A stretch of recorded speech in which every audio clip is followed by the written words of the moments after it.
어제 그 취임사의 마지막 부분에 등장하는 이제 표현이 뭐 같이 함께 하자 뭐 이런 얘기를 하면서 바로 지금 뭐 이런 얘기를 했는데 그때 뭐 이런 얘기를 했거든요. 그게 서태지와 아이들의 네.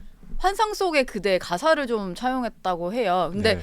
저는 사실 서태지라는 가수의 뭐 가사말을 이용했다라고 하는 거에서 뭔가 진짜 70년대생 X세대 정치인이 등장한 거구나 이렇게 좀 느낌이 왔거든요.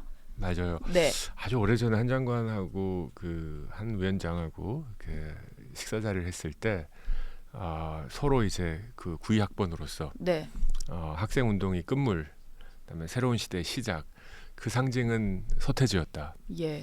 저도 학생 운동을 조금 기웃기웃 거리다가 대학교 1학년이었습니다. 전 그때 서태지와 아이들이 난 알아요가 그 신촌의 그 레코드 가게에서 흘러나오는 걸 보고 네. 그 자리에서 제가 끝까지 들었어요. 예. 그 뒤로 저는 다시 학생 운동 안 했습니다. 저를 열어준 것 같은 느낌이었어요. 이런 음악도 있을 수 있구나. 네. 이런 가사도 있을 수 있구나. 저는 이 조직과 집단에서 개인의 발견이었고 우리 조직에 맞추기 위해서 내가 아닌 척 할 필요가 없다.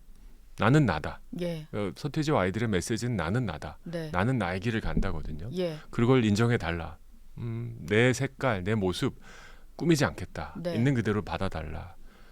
저는 한동훈 장관의 모습이 여의도 문법, 여의도 사투리 쓰지 않겠다. 예. 해도 안 된다. 네. 난 내 길 가겠다. 좀 멋있다고 생각합니다. 그 길이 아까 얘기한 대로 뭐 자기 고집대로만 가는 그 길이 아니라 지배 계급이 되기 위한 지름길이 아니라 나의 동료 시민들의 정치를, 그리고 국민들의 삶을, 시민들의 삶을 위한 정치를 하겠다. 이게 내 길이다라는 선언, 좀 멋있었다고 생각합니다. 예. 두 분 다 서태지 팬이신가 봅니다. 제가 이걸 내라고 하기 굉장히 어려운 게 해보라고 할까봐. 노래를요? 네, 노래는 안 시킬게요. 다행입니다. 예. 두 분이 서태지를 주제로, 가수 서태지 씨를 주제로 대화를 나누셨다라고 하니까 네. 뭔가 그 92학번 뭐 동시대로서 약간 이제 서태지를 두고 두 분이 느낀 뭐 그런 것들이 좀 공통점이 많아 보여서 한번 다시 여쭤봤어요. 맞아요. 많은 분들이 이제 저와 한동훈 위원장을 이제 X세대라고 하는데 예. 이 97세대는 두 종류가 있어요. 네. 두 부류가 있습니다. 예. 하나는 대부분의 이제 대부분 아니죠. 지금의 민주당의 97세대 정치인들이죠. 우리 선배들의 후배가 되겠다, 막내가 되겠다. 예. 그래서 그 길을 가고 정치의 기회를 얻어서 정치를 하겠다라는 분들도 있습니다. 네. 뭐 그분들도 존중합니다. 하지만 한동훈 위원장하고 저 같은 사람은 선배들의 막내가 되기를 거부한 사람들이다. 예. 그러니까 전반과 후반이 있다고 치면 전반부의 막내가 아니라 후반부의 첫 페이지가 되겠다. 네. 그래서 80, 90 세대와 연대하고 새로운 길을 걸어가는 첫 세대가 되겠다라고 결심한 정치인이 공존하는 네. 게 97세대의 특징이라고 생각해요. 예. 97세대 얘기를 하셨으니까 확실히 좀 비대위 인선은 젊어질 거다 이렇게 좀 예상들을 하잖아요. 어떻게 좀 전망하세요?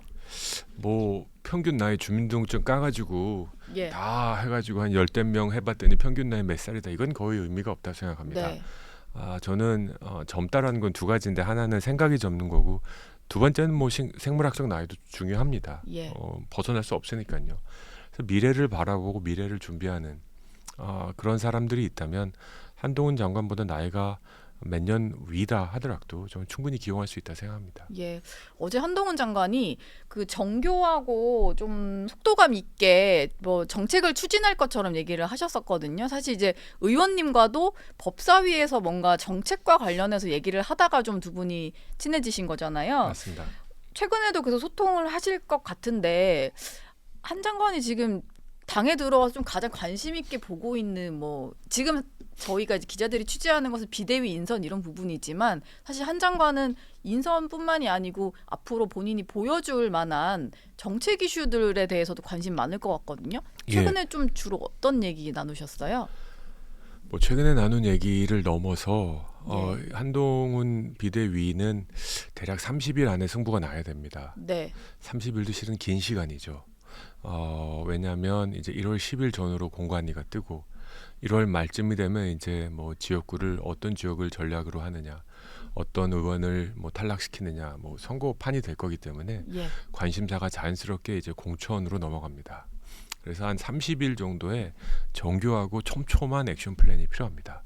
29일 날 출범하면 첫 메시지를 뭘 낼 것인가. 예.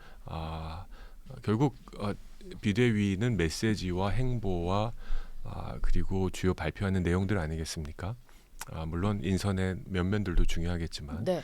30일 플랜은 아주 촘촘히 짜고 하루하루가 승부수다라는 예. 생각으로 나가야 되고 따라서 비대위도 그렇게 크게 꾸릴 필요는 전혀 없다고 생각합니다. 인원이 최대 15명까지 할 수 있는데 그렇게도 저는 필요 없다고 보십니까? 최소로 해야 된다고 생각합니다. 예. 뭐 탕평책을 쓴다고 불편한 사람들 다 모이는 게 아니라 한동훈 비대위원장은 임명직 권력입니다.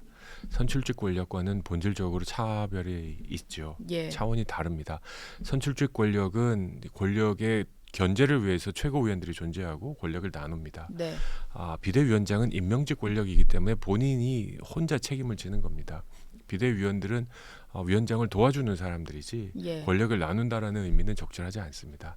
따라서 자기가 부족한 부분을 보완해 줄 수 있는 사람들, 네. 그것이 5이면 어떻습니까?